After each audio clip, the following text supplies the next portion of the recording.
bom? E aí vão passando aqui, batendo um papo naquilo que é mais importante. Não tem como passar tudo, até pode ficar ruim para vocês isso. Então, o que é interessante aqui para vocês, tá?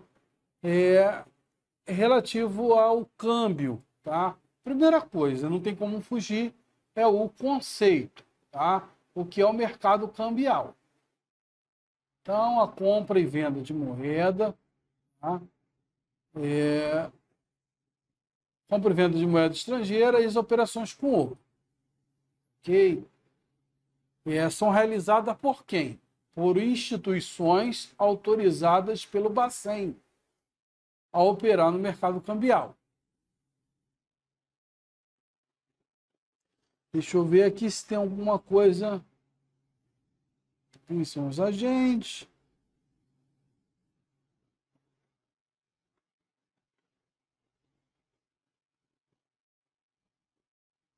Isso aqui é importante, inclui-se no mercado de câmbio brasileiro as operações relativas a recebimento, pagamento, transferência do e para o exterior mediante cartão de uso, empresas facilitadoras de pagamentos internacionais, bem como operações diferentes à transferência financeira postais internacionais, inclusive vale postais, reembolsos postais internacionais. Ok? Então, inclui aqui no mercado financeiro, no mercado de câmbio, tá?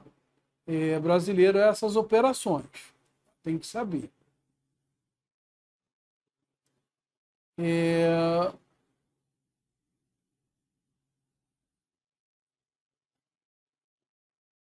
E saber também que as operações não podem ser praticadas livremente.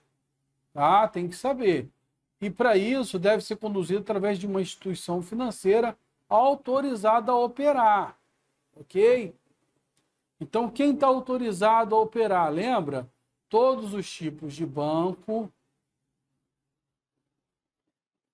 Aqui, o certo é ter uma vírgula aqui, tá? Todos os tipos de banco, exceto os bancos em desenvolvimento. E a Caixa Econômica Federal em todas as operações. Ok? Então, no geral, seria todos os bancos, mais a Caixa Econômica Federal, menos os bancos em desenvolvimento. Está mal escrito isso aqui, tá? Faltou essa vírgula aqui e aí confunde. Tá ok? Por quê? Porque se eu tiro a vírgula, o exceto pode ser para esse e para esse. E aí a pessoa acha que a Caixa Econômica não opera. Opera sim, tá bom? Então, o ideal aí é que tenha uma vírgula aqui, ó. Para esse exceto explicar o banco anteriormente citado anteriormente. Tá bom? Bancos em desenvolvimento, não pode. Tá? Pode sim. Tá? Em regra, não pode. Mas se eles solicitarem, olha, operações específicas autorizadas pelo Bacen, ou seja, eles solicitam, tem que solicitar essa operação. Os outros não. Os outros bancos aqui, ó, são automaticamente autorizados. O Banco de Desenvolvimento não é automaticamente autorizado. E aí ele precisa de uma autorização para operar o que? O câmbio. Corretores de câmbio, agência de turismo, desde que observado o prazo de validade da autorização do funcionamento, ou seja, ele também precisa, essa agência precisa de autorização, tá? E tem um prazo. Então, ela tem que estar dentro do prazo da autorização.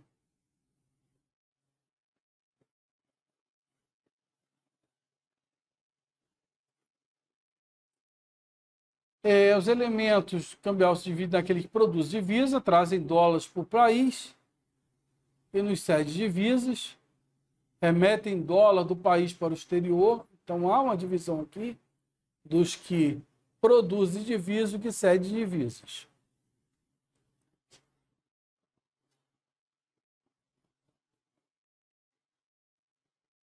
O que são operações de câmbio? São trocas de conversão de moeda de um país pelo outro. Também interessante isso aqui, tá? E aí tem que saber isso aqui, ó, a diferença de compra, venda e arbitragem, que já caiu. Então, o que é a compra? Eu estou com a moeda nacional, vou comprar uma moeda estrangeira. Então, eu recebo a moeda estrangeira e entrego a nacional. Estou comprando. O que é venda cambial? Eu entrego a moeda estrangeira e recebo a moeda nacional. Estou vendendo a moeda estrangeira. O que é arbitragem? A arbitragem é quando você entrega a moeda estrangeira e recebe em outra moeda estrangeira. Por exemplo, eu quero trocar dólar por euro. Ok? Então, isso é arbitragem. E aí, também tem que saber isso aqui, porque já foi questão de prova tanto isso aqui quanto isso aqui. Necessidade dessas conversões pode surgir em função de exportações, importações, operações financeiras. Tá? Então, isso aqui já foi questão de prova, isso aqui atrás já foi questão. Tanto essa aqui ó, já foi questão de prova, quanto isso aqui. Aqui para trás, deixa eu ver o que foi. Isso aqui já foi questão de prova. Ok? Mas aquilo que eu falo, dê uma lida na apostila inteira, grave os conceitos direitinho. Foquem, claro, nesses pontos. Tem grande chance de cair.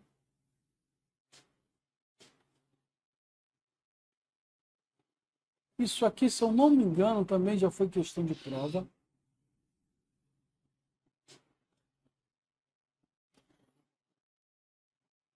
Isso aqui já foi questão de prova. É, professor, tudo? Não, tudo não, mas aí a gente tem que ter uma noção. O que é o câmbio manual? Tá? Aqui eu estou trocando moeda por outra moeda em si. Eu estou vendo ali a nota. Aqui embaixo, essa troca ela se dá através de um título representativo da moeda. Eu não estou vendo ali a moeda em si. Muitas vezes isso é feito através do banco. Tá? Então, às vezes, eu estou ali entregando a moeda estrangeira, mas eu não estou vendo o dinheiro, a conversão está sendo feita na minha conta. Tá? Então, estou entregando dinheiro, estou recebendo um cheque, algo do tipo, ou um título que representa a moeda. Então, aqui sempre vai haver um título. Aqui não, é uma moeda pela outra. Papel moeda pelo papel moeda da outra. Então, por exemplo, aqui o real, aqui o dólar. Então, é o papel moeda mesmo. Aqui já é diferente. Ó. Por exemplo, o real e aqui um título, uma letra de câmbio, tá? Um depósito, alguma coisa que representa a moeda. Então, essa diferença de câmbio manual para câmbio sacado, ok?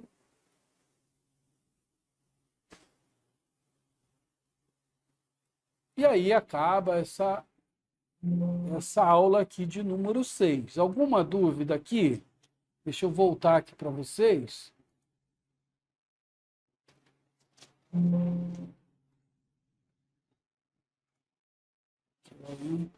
Tudo certinho, pessoal? Tudo tranquilo?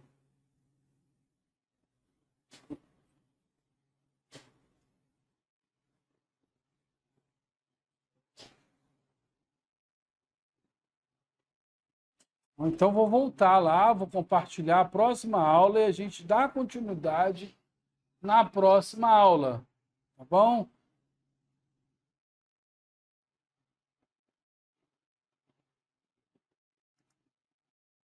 Aula de número 7.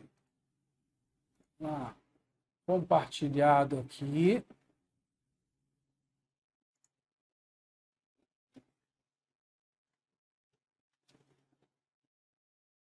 Aí.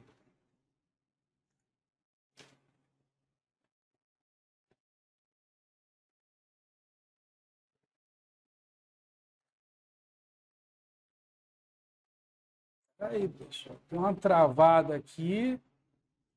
Deixa eu parar aqui o compartilhamento, que travou tudo aqui. Eu vou parar o meu vídeo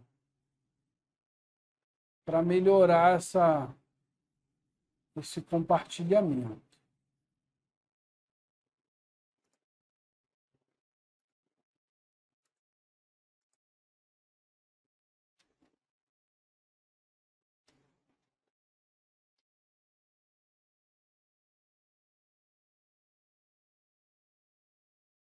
Pronto. Estou aqui agora. Mercado futuro e derivativo. Então, aqui, o que é interessante aqui para vocês? Tá?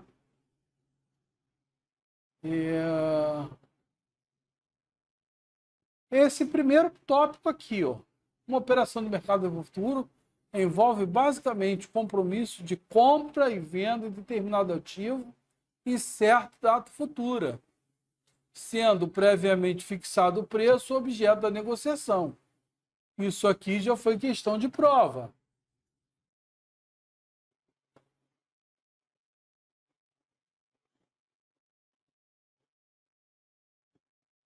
Isso aqui já foi questão de prova.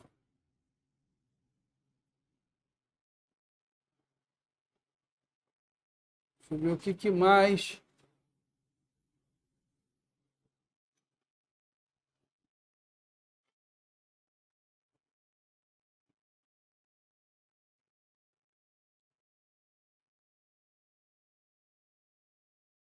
Estou dando uma olhada aqui, que é mais importante para vocês. Isso aqui já foi questão de prova, tá? Quem são os participantes do mercado futuro? Então, os investidores do mercado futuro são identificados essencialmente nos especuladores e hedges.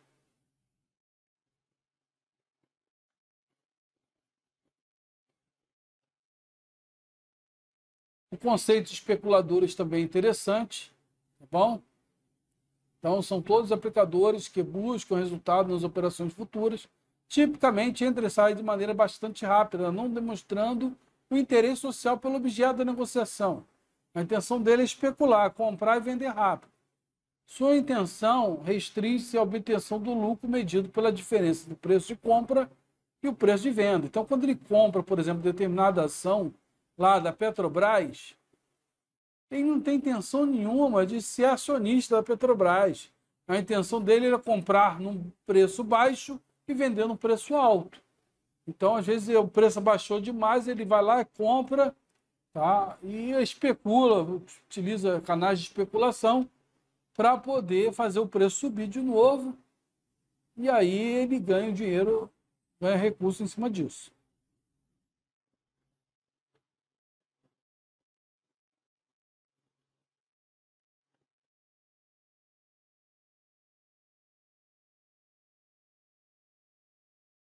Derivativo.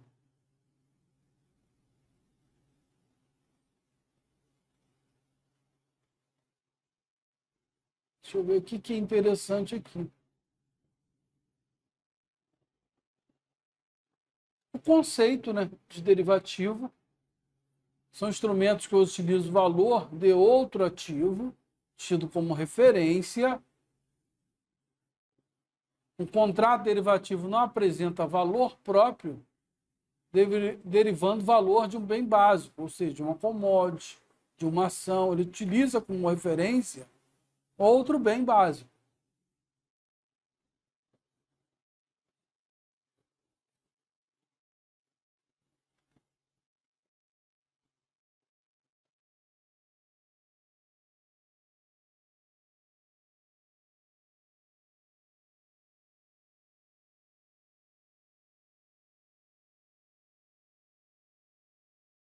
Deixa eu ver aqui o que é mais interessante.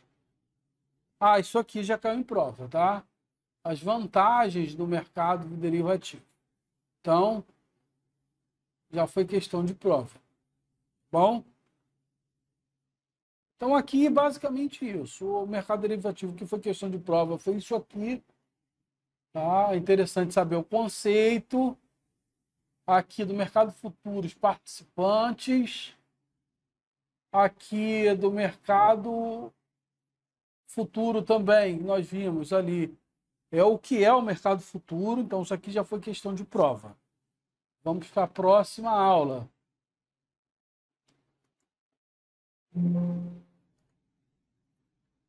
Deixa eu pegar aqui.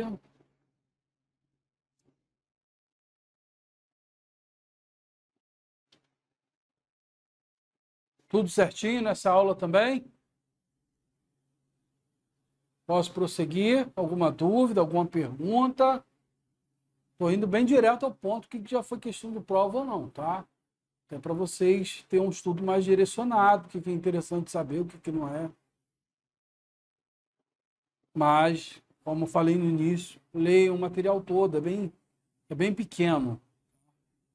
Vou compartilhar aqui o próximo. Então, vamos lá, estamos chegando na metade.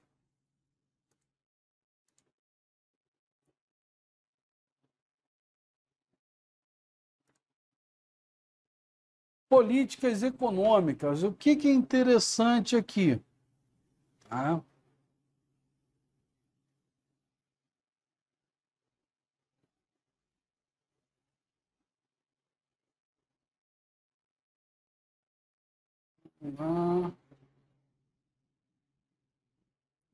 Os tipos de política econômica, isso aqui é interessante, tá? Ou seja, política monetária, fiscal, cambial. Ok. Para que o governo utiliza as políticas econômicas? Então, aqui, ó, essa parte aqui de cima, basicamente, vai dizer para que há essa gestão na economia, tá? Para atender necessidade de bens e serviços, atingir determinados objetivos sociais macroeconômicos, distribuição de riqueza. Então, isso aqui não dá, pessoal. Mesmo que, já caiu em prova, não caiu, é o base, o texto base dessa aula.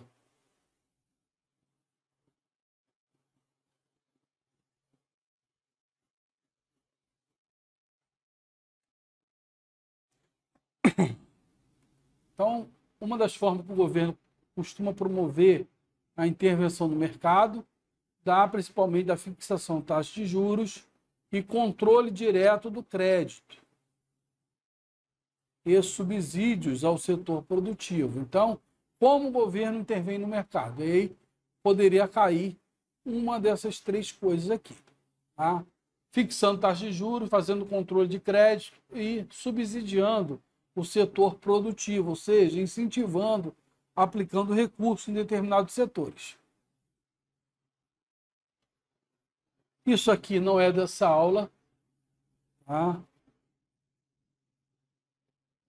Política monetária, olha, isso aqui é bastante interessante. Deixa eu ver aqui. Já caiu exatamente a definição. Tá? A definição da política monetária. Então, aqui enfatiza a atuação sobre meios de pagamento, títulos públicos, taxas de juros, modificando o nível da oferta do crédito. É geralmente executado pelo Banco Central, possui poderes e competências próprias para controlar a quantidade de moeda na economia. Está ficando rouco aqui um pouquinho, mas eu acho que deu para entender. E isso aqui já foi questão de prova. Tá? Inclusive, agora na AD2, isso aqui foi questão de prova e tem um grande problema aqui. Tá? Quando isso aqui cai. Por quê? Cai exatamente do jeito que está aqui. São instrumentos básicos de controle monetário, recolhimento compulsório, operações de mercado aberto, política de redesconto bancário e empréstimo de liquidez. Só que, dentro do Open Market, o que é Open Market? A abertura do mercado para a compra e venda de títulos públicos. Então, o Banco Central utiliza essa compra e venda, tá, como como instrumento, através do Open Market. E, às vezes, entra o quê? Recolhimento de títulos públicos aqui dentro dessa questão. E aí, muitos caem, inclusive caiu. Inclusive, eu estou avaliando com a professora o que dá para fazer, se dá para anular, se não dá, porque a questão não está errada. O problema é o aluno chegar nesse viés de poder entender o que é Open Marketing, tá? E saber que está incluído aí a compra e venda de títulos públicos, ok? Quando o governo quer estimular a economia, ele compra os títulos públicos e lança o quê? Papel moeda no mercado. Quando ele quer contrair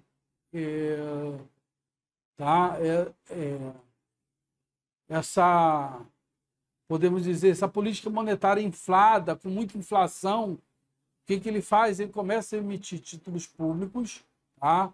Ele começa a vender títulos públicos para poder recolher papel moeda, para ter menos circulação de dinheiro e ele combater a inflação. Ok? Mas é difícil para quem não viu aqui o conceito, quem não assistiu a aula, tá? E aí fica ruim. O ideal é que tivesse uma explicação melhor aqui.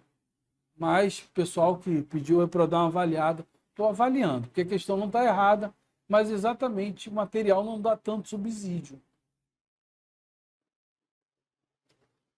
E aí tem conceitos de política monetária expansionista, quando eleva a liquidez da economia, injetando maior recurso, volume de recursos, elevando consequências dos meios de pagamento, ou seja, quando normalmente ele injeta mais dinheiro no mercado. Tá?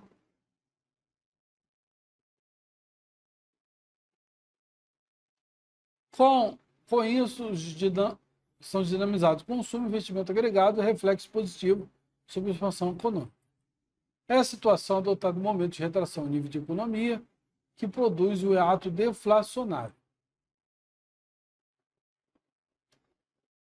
Por outro lado, a política monetária é restritiva, tá? Quando a autoridade promove reduções do meio de pagamento, ou seja, fazem exatamente esse recolhimento.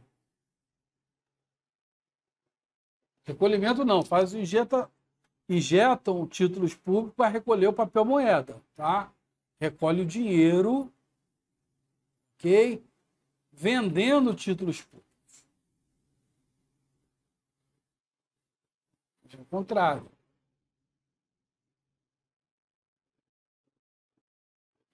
E aí tem aqueles conceitos de recolhimento compulsório, tá? Que é aqueles depósitos bancários, um percentual sobre os depósitos feitos no banco. Tá? Então, um percentual tem que ficar à disposição do Banco Central. Operações a mercado aberto, ou chamado Open Marketing, que é aquilo que nós falamos.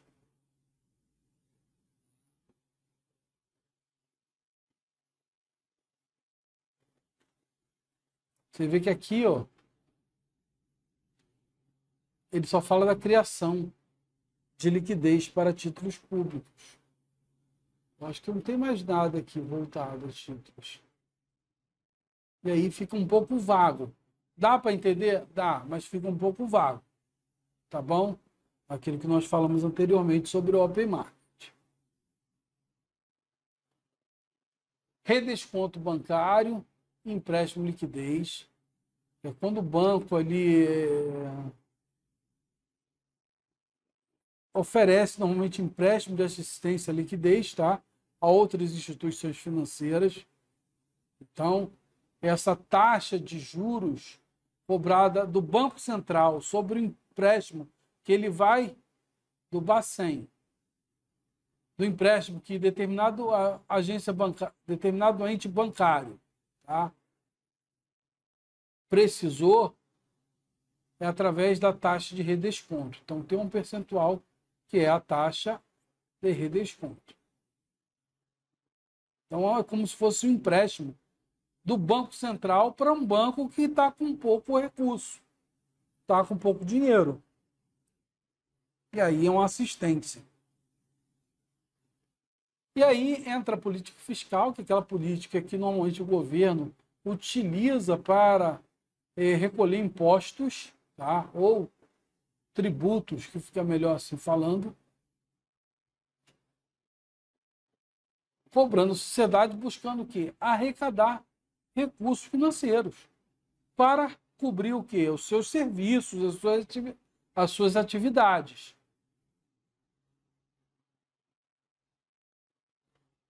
Então, a política fiscal muito utilizada com esse viés.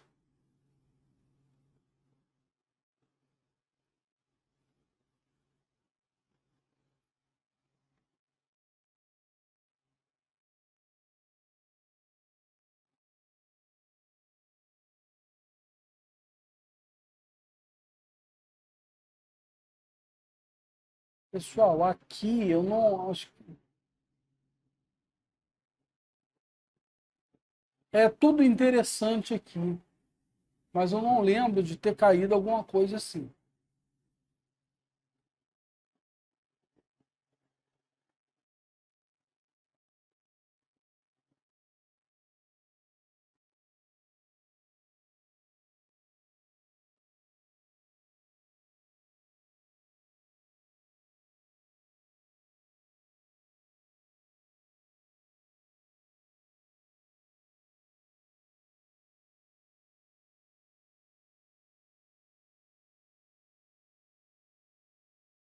Aqui o que eu vi mais cair aqui dessa relativa à política monetária mesmo, tá? Mas é uma aula muito interessante. Então, qualquer dúvida, tem a aula gravada inteira, tá? Uma aula que eu recomendo muito. Aí eu vou parar aqui para não ficar muito extenso. Para a gente seguir para a próxima.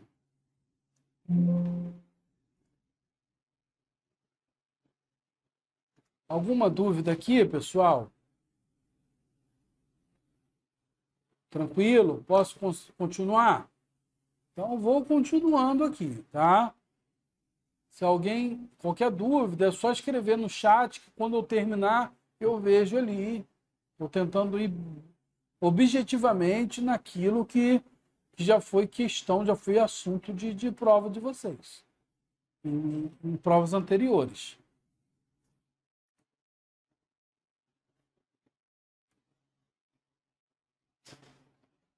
Vamos lá, deixa eu compartilhar aqui.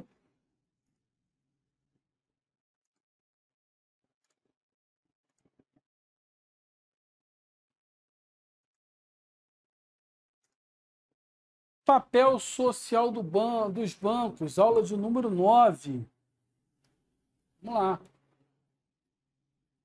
Tema de estudo da aula. Ih, tá até errado aqui, ó. O número da aula aqui, esquece isso aqui, tá?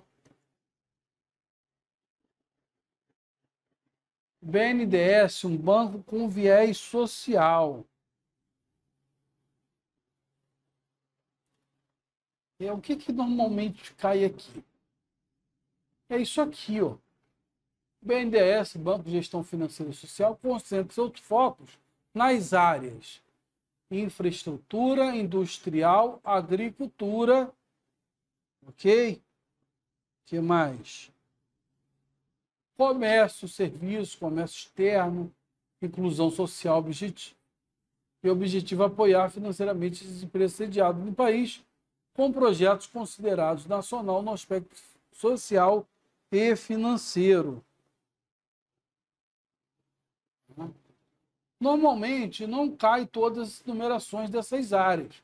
Cai algumas, por exemplo, mais comum, infraestrutura, tá? E que mais? Industrial, agricultura, não cai tudo, não. Então, ele vai pegar uma frase e vai dizer, ó, concentre seu foco em algumas áreas, infraestrutura, industrial, agricultura. Se ele não citar tudo, não quer dizer que tá errado, não, tá?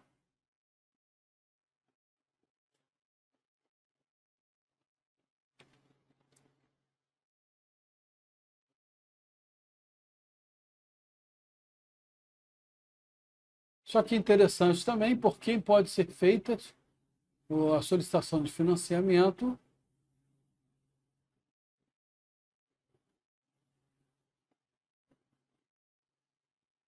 Essa aqui é a operação, como se dá a operação de solicitação de crédito. É interessante entender isso aqui, tá? Mas eu nunca vi em prova.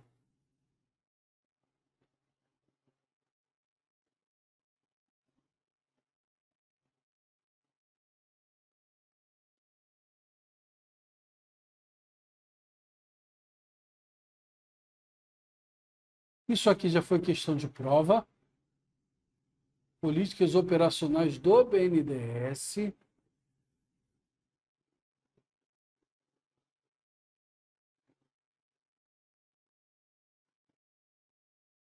Então, é interessante ler todo esse arcabouço aqui, tá? Muito lá atrás eu já vi cair questão sobre isso aqui. Tá? Então, o recurso utilizado para alcance das políticas operacionais provém, entre outros, de. Então, é de onde vem o recurso, tá bom? Para quem? Para o BNDES pegar e utilizar nas suas diversas áreas. Então, por exemplo, o recurso vem aqui, ó, Fundo Amparo ao Trabalhador, PIS/PASEP, Fundo Nacional de Desenvolvimento, Fundo de Garantia de Exportações, financiamento concedido pelo Tesouro Nacional, BNDES recurso próprio, BNDES emissão de título. Então, aqui é como ele arrecada recursos. Eu acho que tem uma. Aqui é como ele concede os recursos. Já havia questão de prova referente a isso aqui, mas muito lá atrás. Tá? Muito lá atrás. Já vi cair. Mas ultimamente tem caído isso aqui, a política operacional do BNDES, e aquilo que está lá no início. Tá? Como ele concentra o seu foco e quais áreas ele concentra. Tá bom? Então, isso aqui acho que é o tópico melhor aqui que vocês podem explorar. Tá? Claro, dê uma olhada, dê uma lida em tudo. Por quê? Porque eu não posso garantir, vai cair isso na prova. Porque eu não vi a prova, pessoal. Eu estou direcionando naquilo que tem sido mais importante referente a provas anteriores. Então, paro aqui para a gente ir para a próxima. Vamos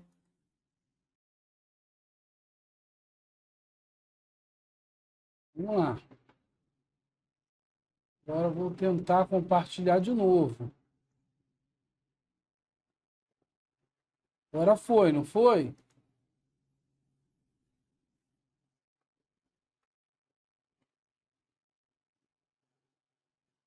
Agora foi, professor. Tá bom. Deixa eu voltar aqui, porque ninguém está vendo, ninguém está entendendo nada.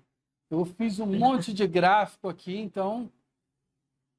Perfeito, então. Tá. Então, o que normalmente cai aqui, pessoal?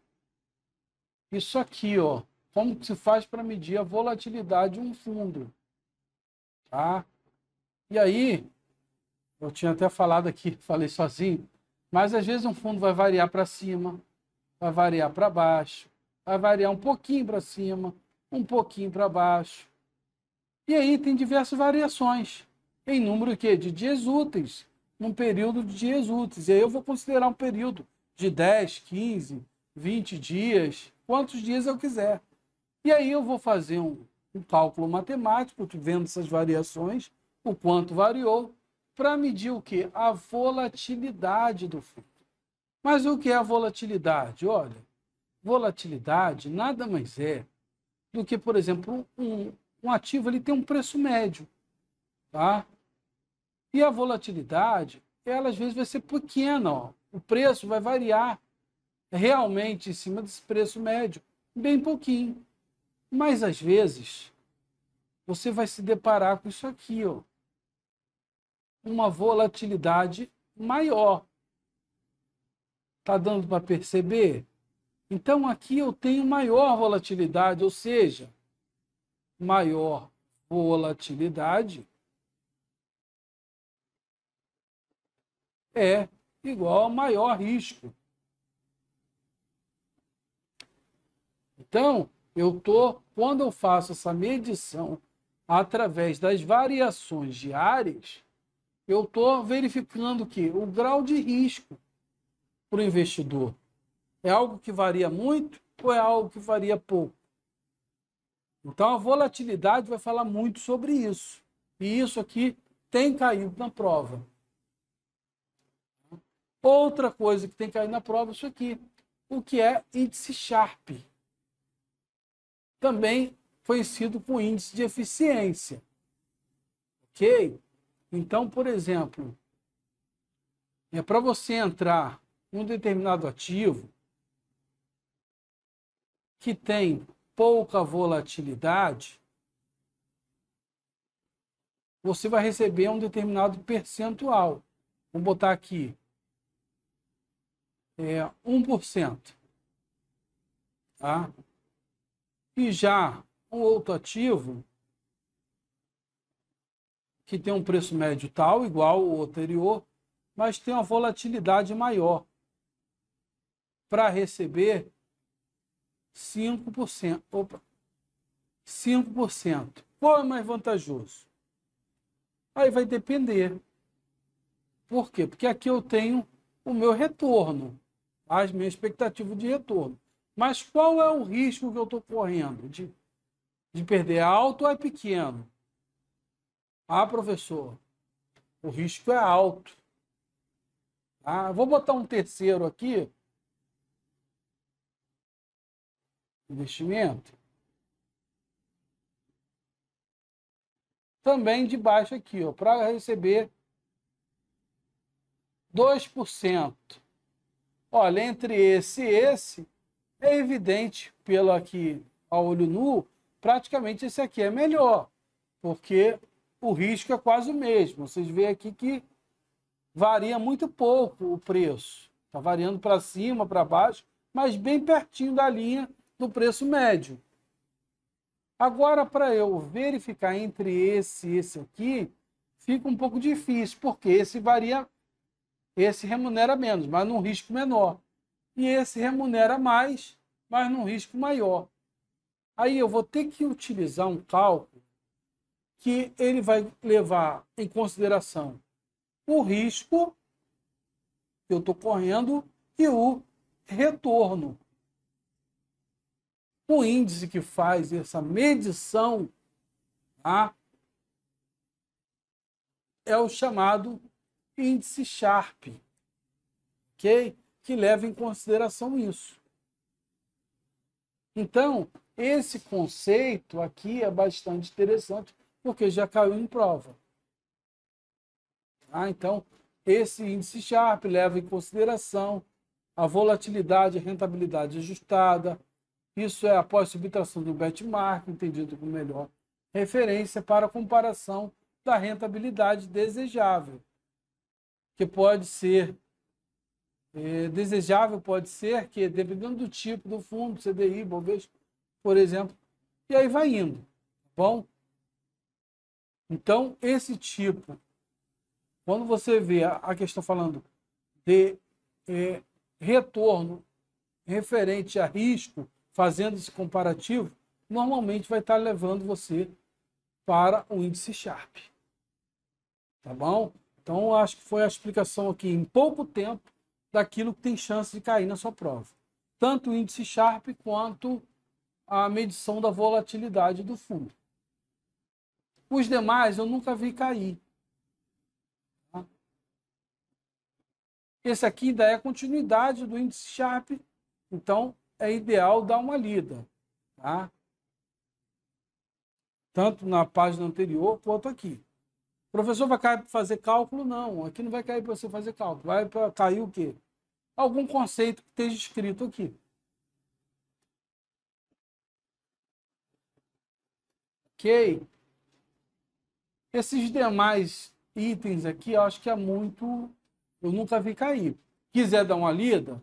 Professor, vou ler para não querer correr o risco. Tudo bem.